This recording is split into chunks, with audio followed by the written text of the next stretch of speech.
So what is the difference between innovation and disruption? Is there any difference? So anyway, I've done some research on this, and I must say when I look at the literature, the interpretations can be a little bit different from one source to another. So what I'd like to do is actually simplify it and put it into context, okay, by giving a couple of real world examples.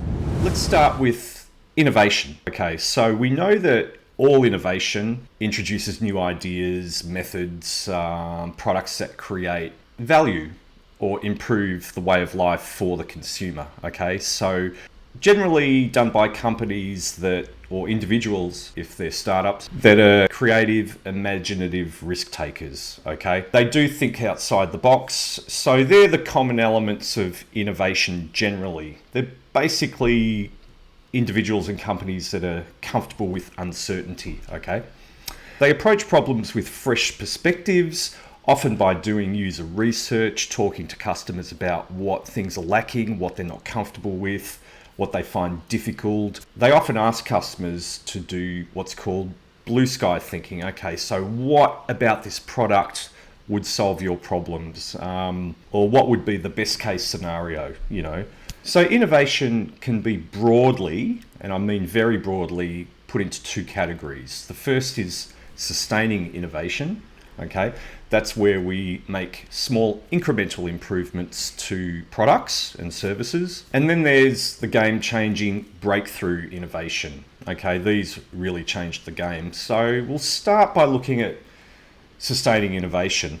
This is the most common form of innovation, which is the incremental improving of products and services. So it's designed to give consumers a more satisfying customer experience, okay? To make sure that they're comfortable with the product, that it keeps them coming back, etc. So with sustaining innovation, it's not necessarily about being the first to market or being the first to make a new offering of something that hasn't been done before. It's those incremental improvements. So just to give you a couple of examples, Apple's iPhone, or any of the smartphone companies really, they put out incremental increases in quality, in improvements in functionality, things like, new features, camera quality, processing power, and things that can help us with our daily lives, okay?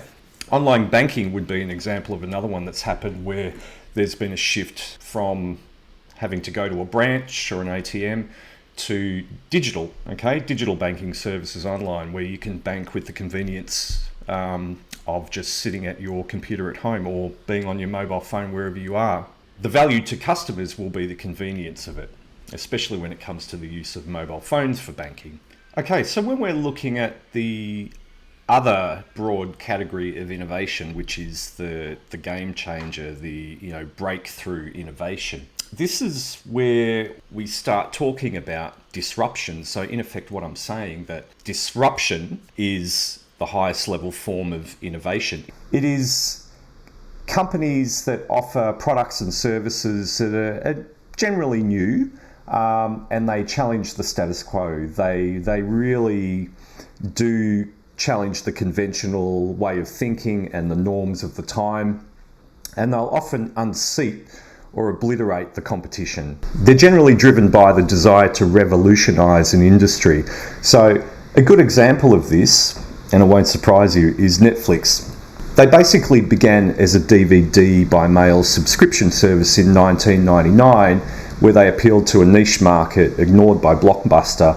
In fact, at the time, Netflix introduced a subscription service and they eliminated late fees, which was seen as a pain point by Blockbuster customers.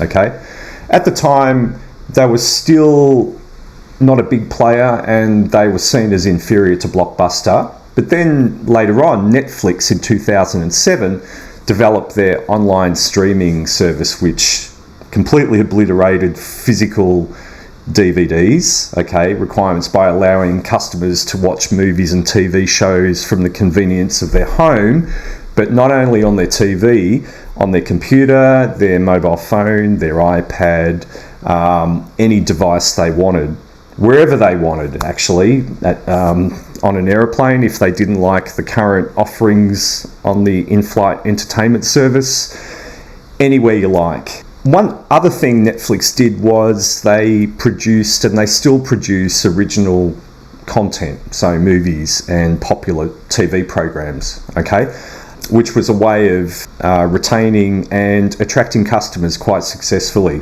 So we can see that this is the beginning of the unseating of Blockbuster, and it really is a complete disruption of a business model.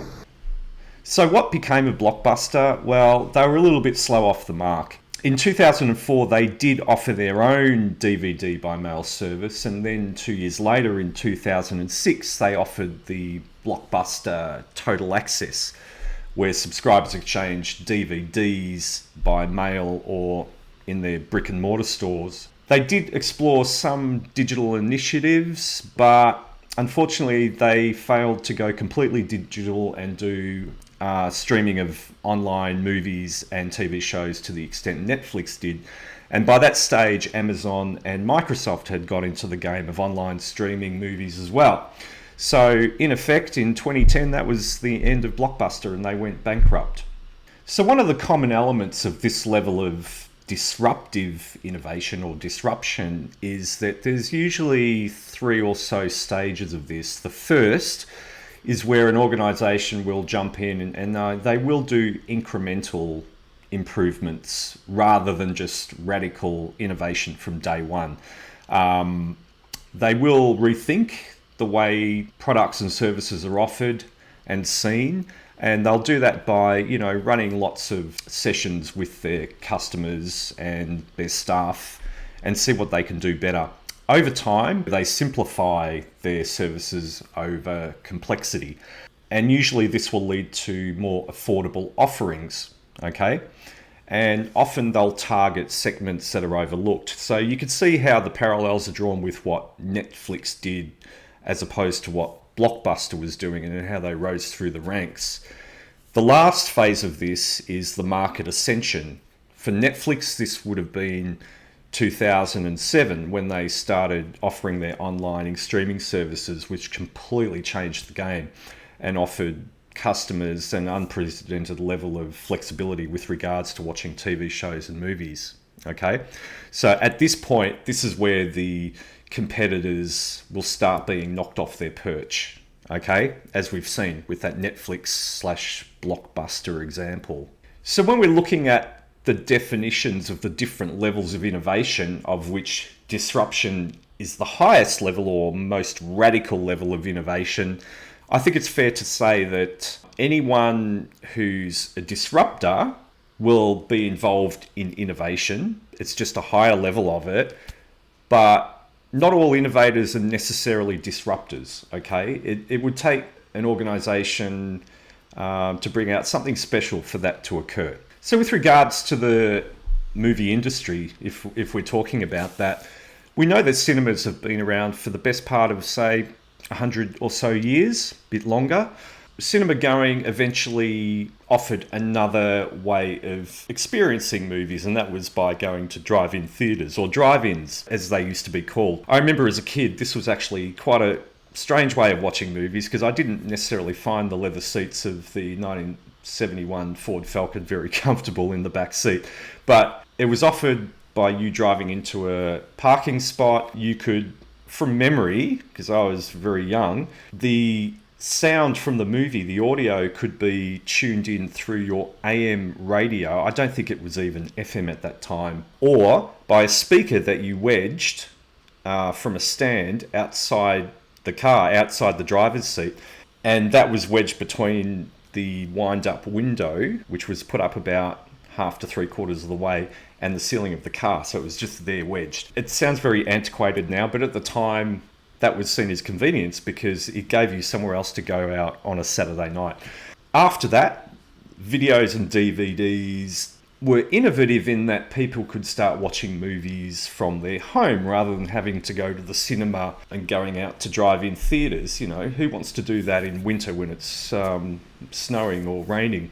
But was that necessarily disruptive? I do remember that in the 80s in particular, I think it was the early 80s, that cinemas had a bit of a downturn because of that, because a lot of people found that that was actually a convenient way of seeing movies.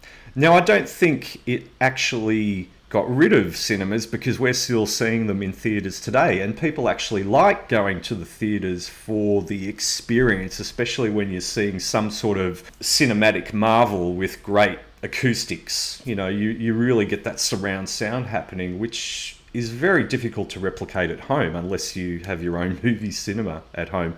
So did videos and DVDs disrupt cinemas? Probably not, although they were innovations in themselves. What the true disruption was that online streaming, because we were suddenly able to watch our favourite movies and TV shows anywhere on headphones, wherever you were. So that is the true disruption, as we were talking about before. So I hope you can see the difference, the subtle difference between the different levels of innovation and that highest, most radical level of disruption. Okay? So let me know what you think about innovation and disruption, and what your definitions are, if they're any different. Maybe there's other definitions I haven't covered, but please put down in the comments below, because I'd love to read about them. So if you liked this video, please like and subscribe, and I'll see you in my next one. Until then, stay informed.